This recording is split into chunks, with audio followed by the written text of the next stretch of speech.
Mami, anong password ng wifi natin?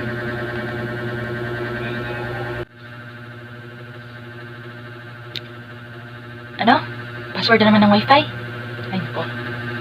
Hihimik ka nga. Ang ganda-ganda mo noon. Cute-cute mo.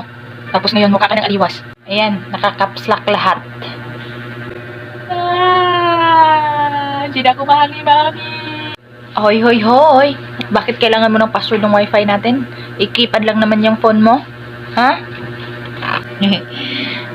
At saka, mami, sisend ko naman to sa jowa ko. Darating kasi sa jowa siya ang gagamit ng wifi. Makikihiram naman ako sa phone niya. Hindi mo kasi ako binilhan ng keypad lang binigay mo sa akin eh. Paano naman ito makakonect ng wifi?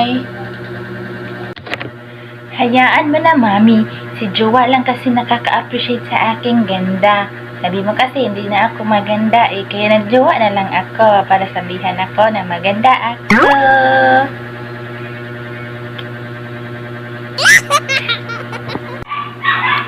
Pambihirang bata. Ako patuloy na sisi kung bakit siya nagjowa. Para namang kagwapo-gwapo ng kanyang jowa. Kahin pa si jowa. Ha? Si jowa lang nang kikinabang sa ating wifi dito. Ikaw lang yung batang ito.